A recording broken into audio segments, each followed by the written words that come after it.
Jai Hind everyone, welcome you all to Force Defense Academy. Today I'll be discussing about IBCA, International Big Cat Alliance. देखिए ये क्या है international big cat alliance. Big cats क्या होती है, क्यों बनाया गया है ये, इसके अंदर कौन कौन सी स्पीशीज की हम बात करते हैं, मतलब कौन कौन सी केट्स के बारे में बात करते हैं, कहाँ इसका हेडक्वार्टर है, क्यों बनाया गया, क्या रिक्वायरमेंट लगी, इन सारी चीज़ों की बात करेंगे हम इस वीडियो में। देखिए इंटरनेशनल बिग केट अलायंस जो है ये क्या है, multi country multi agency coalition है। मतलब कई सारी कंट्री है, कई सारी एजेंसी है इसके अंदर इंक्लूडेड, अराउंड 96 जहाँ पे बिग केट्स पाई जाती है, उन सारी कंट्रीज ने मिलकर इसको क्या करा है, बनाया है। काहे के लिए बनाया है, टू कंजर्व 7 बिग केट्स, मतलब जो 7 बड़ी बिल्लियाँ, मतलब बिग केट्स जो होती है, मतलब केट की स्पीशीज में जो डिफरेंट एनिमल्स जो आते हैं उनको हम कहते हैं बिग केट्स। तो 7 बिग केट्स और उनके हैबिटेट्स के प्रोटेक्शन के लिए, कंजर्वेशन के लिए ये ऑर्गेनाइजेशन बनाया गया, मतलब ये अलायंस बनाया गया। पहली बार इसको 2019 में मोदी जी ने, मतलब प्राइम मिनिस्टर ने क्या किया था, इस आइडिया को लाए थे सामने, प्रपोज किया था इस आइडिया को, but at the time of 2023 इस आइडिया को क्या किया गया, लॉन्च किया गया और बनाया गया। हमारा जो प्रोजेक्ट टाइगर था which was launch in the year 1973, तो इसकी 50th एनिवर्सरी को सेलिब्रेट करने के लिए इन द ईयर 2023 हमने क्या लॉन्च किया, इंटरनेशनल बिग केट अलायंस। किसने किया, प्राइम मिनिस्टर ने किया। अगर हम इसका ऑब्जेक्टिव देखें तो इसका ऑब्जेक्टिव क्या है, मतलब क्यों बनाया गया है ये, तो क्या करना है, हमें प्रिवेंट करना है इल्लीगल वाइल्ड लाइफ ट्रेड। मतलब जो 7 बिग केट की स्पीशीज है, इनका जो इल्लीगली ट्रेड होता है वाइल्ड लाइफ का, उसको क्या करना है, रोकना है। प्रमोट करना है कंजर्वेशन ऑफ नेचुरल हैबिटेट, मतलब नेचुरल हैबिटेट जो है इनका, जिस जगह पे वो रहती है उनको क्या करना है, उस जगह को क्या करना है, हमें कंजर्व करना है। मतलब वहाँ पे कोई कंस्ट्रक्शन एक्टिविटी ना हो, किसी और पर्पज से वो यूज़ ना हो, वहाँ पे पॉल्यूशन ना हो, मतलब क्लाइमेट चेंज की वजह से वहाँ पे कोई इफेक्ट ना हो, इन सब चीज़ों का हमें ध्यान रखना है, to conserve the natural habitat of the 7 big cats. Then हमें मोबिलाइज करना है फाइनेंशियल एंड टेक्निकल रिसोर्सेज, ताकि हम सपोर्ट कर सके काई को, कंजर्वेशन एंड प्रोटेक्शन एफर्ट्स को। मतलब हमें वहाँ पे फंड की रिक्वायरमेंट होगी, मतलब फाइनेंशियली और टेक्नोलॉजीज वगैरह का यूज़ करें, ताकि जो हम एफर्ट्स लगा रहे हैं उसको हम क्या कर सके, इम्प्लीमेंट कर पाए, मतलब प्रोटेक्शन एफर्ट्स को क्या कर पाए, लगा पाए वहाँ पे। IBCA would work towards mitigating the adverse effect of climate change. मतलब IBCA जो है क्लाइमेट चेंज की वजह से भी जो एडवर्स इफेक्ट हो रही है, बिकॉज क्या होता है कि समटाइम्स क्लाइमेट चेंज की वजह से स्पीशीज जो होती है वो एक्सटिंक्ट हो जाती है, खत्म हो जाती है, तो उसके इफेक्ट को भी कम करना, इसके लिए भी IBCA काम करता है। उसके अलावा पॉलिसी इनिशिएटिव्स लेना, जो कि बायोडाइवर्सिटी कंजर्वेशन एफर्ट्स को लोकल नीड्स के साथ जोड़ेगी, और जो हमारा यूनाइटेड नेशन के सस्टेनेबल डेवलपमेंट गोल्स है उनके लिए भी क्या करना, काम करना। अगर इसमें हम स्पीशीज की बात करें, किन किन स्पीशीज की बात कर रहे हैं हम, 7 बिग केट्स की बात करें, कौन कौन सी 7, tiger, lion, leopard, snow leopard, cheetah, puma and jaguar. ये 7 स्पीशीज जो है जिनको हम 7 बिग केट्स कहते हैं, इनके प्रोटेक्शन की हम बात करते हैं काय में, IBCA में, जिसमें से 5 स्पीशीज कौन कौन सी, tiger, lion, leopard, snow leopard and cheetah, जो कि इंडिया में पाई जाती है, जबकि पूमा और जेगुआर इंडिया में नहीं पाया जाता है। 5 स्पीशीज इंडिया में है, पूमा एंड जेगुआर नहीं है इंडिया में। अगर आप देखिए टाइगर, लायन, उसके बाद ये हो गया Jaguar, leopard, Puma, snow leopard and चीता, ये क्या है, 7 बिग केट्स है जिनके हम प्रोटेक्शन की, कंजर्वेशन की बात कर रहे हैं।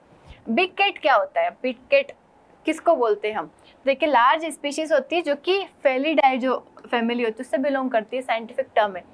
देखिए और ये मतलब जो जीन जो है इनका कौन सा है, पेंथेरा, इनका जीनस क्या है, पेंथेरा। मतलब अगर आप इनका साइंटिफिक बायोलॉजिकल नेम जो देखते हैं उसमें सब में पेंथेरा इंक्लूड होगा, जैसे पेंथेरा टाइग्रिस टाइगर का नाम है, लायन का पेंथेरा लियो, जेगुआर पेंथेरा उनका, लेपर्ड का पेंथेरा पार्डस, स्नो लेपर्ड का पेंथेरा उनसिया। तो ये क्या है, इनके साइंटिफिक नेम्स जो होते हैं पेंथेरा जीन से बिलोंग करते हैं। 5 तो इसमें आती है, जबकि 2 जो है वो पेंथेरा में नहीं आती है। कौन कौन सी, प्यूमा एंड चीता, ये नहीं बिलोंग करती है पेंथेरा को, बट यूजुअली इनको भी हम काय में यूज, मतलब इंक्लूड करते हैं, बिग केट्स में इंक्लूड करते हैं। अगर आप इनका साउंड देखेंगे, मतलब वोकलाइजेशन देखेंगे, तो रोआर्स साउंड रहता है सभी एनिमल्स का, रोआर रहता है, मतलब दहाड़ते हैं ये, वो वाला साउंड रहता है। इंडियन सबकॉन्टिनेंट में, मतलब अगर हम देखें तो हिस्ट्री से हमारे यहाँ Bengal tiger, Asiatic lion, Indian leopard, Indian Asiatic cheetah, ये और साथ में स्नो लेपर्ड, ये हमारे यहाँ बहुत पुराने टाइम से ही पाए जाते हैं। अगर हम चीता की बात करें तो ये एक्सटिंक्ट डिक्लेयर हो गया था एट द टाइम ऑफ 1952, लेकिन हमने क्या करा, इसको वापस से हमारे देश में लाए हम 2022 में। गवर्नमेंट ने क्या किया, वापस से इसको री इंट्रोड्यूस करवाया अफ्रीकन चीता को। कहाँ पे, कुनो नेशनल पार्क मध्य प्रदेश में।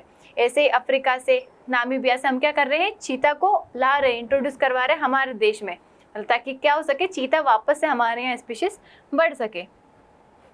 उसका थ्रेट्स क्या है, मतलब क्यों रिक्वायरमेंट है कि बिग कैट्स को हमें प्रोटेक्ट करना है, कंजर्व करना है, क्योंकि इनके पीछे क्या है, थ्रेट्स है। थ्रेट्स कैसे है, पोचिंग होती है, मतलब इलीगली इनका शिकार किया जाता है, ट्रेड किया जाता है। उसका हैबिटेट लॉस एंड फ्रेगमेंटेशन, इनके कई बार क्या होता है, जैसे किसी जगह पे अगर ऑलरेडी रह रहे, वहाँ पे कोई कंस्ट्रक्शन हो गया, किसी प्राइवेट पर्पज से किसी ने उस जगह का यूज़ कर लिया, अगर ऐसा कोई भी काम होता है तो उनका हैबिटेट क्या हो जाएगा, उनका खत्म हो जाएगा। फ्रेगमेंटेशन, स्पीशीज अलग अलग बिखर जाएगी, अलग अलग चली जाएगी। ह्यूमन वाइल्ड लाइफ कॉन्फ्लिक्ट, मतलब एक लड़ाई चल रही को एग्जिस्टेंस की। इंसान मतलब अपनी जगह से सेटिस्फेक्शन नहीं है उसको और जगह चाहिए, कोई किसी काम के लिए चाहिए, कोई क्या चाहिए। तो ये जो जहाँ पे स्पीशीज रहती है उस जगह पे क्या करते हैं, इंसान जाके रहने की कोशिश कर रहा है। तो इस वजह से वो जो ऑलरेडी एनिमल्स रह रहे हैं वहाँ पे, उनको जगह नहीं मिल पा रही है, तो क्या हो रहा है, वहाँ पे ह्यूमन वाइल्ड लाइफ कॉन्फ्लिक्ट हो रहा है। उसके बाद इलीगल ट्रेड होता है इनका वाइल्ड लाइफ का। क्लाइमेट चेंज, जो एक अनप्रेडिक्टेबल फ्यूचर क्रिएट कर सकता है इनके लिए, मतलब क्लाइमेट चेंज का इफेक्ट की वजह से स्पीशीज क्या हो जाती है, एक्सटिंक्ट हो जाती है। उसका पॉल्यूशन, ये जो टॉक्सिक इन्वायरमेंट क्रिएट कर रहा है उसकी वजह से भी इनको खतरा है। और ह्यूमन इग्नोरेंस, मतलब हमारे पास अवेयरनेस नहीं है कि हमें इनको प्रोटेक्ट करना है, कंजर्व करना है, क्योंकि बहुत इंपॉर्टेंट पार्ट है हमारे फूड चेन का, फूड वेब का, और हमारे इकोसिस्टम का पार्ट है। इनको कंजर्व करना हमारी रिस्पॉन्सिबिलिटी है, तो अवेयरनेस नहीं है इतने लोगों में।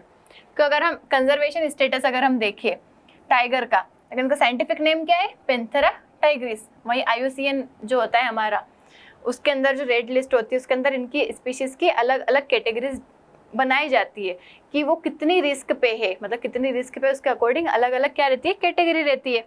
तो उसमें जैसे ऐसा रहता है, पहले तो नियर थ्रेटन्ड हो गया, जैसे नियर थ्रेटन्ड है, वल्नरेबल है, एंडेंजर्ड है, फिर क्रिटिकली एंडेंजर्ड है, फिर उसके बाद क्या हो जाता है, वाइल्ड एक्सटिंक्ट हो जाता है, और फिर एक्सटिंक्ट हो जाता है। एक्सटिंक्ट मतलब पूरी तरीके से खत्म हो गई, एक्सटिंक्ट टू द वाइल्ड मतलब कि हाँ खत्म है, उस जगह से खत्म हो गई, अब कहीं कहीं पे हो सकती है। क्रिटिकली एंडेंजर्ड मतलब एक्सटिंक्ट हो सकती है, और एंडेंजर्ड मतलब कि हाँ थोड़ा खतरा है, इस स्पीशीज को कम होती जा रही है, मतलब इस तरीके से इनको डिवाइड किया जाता है।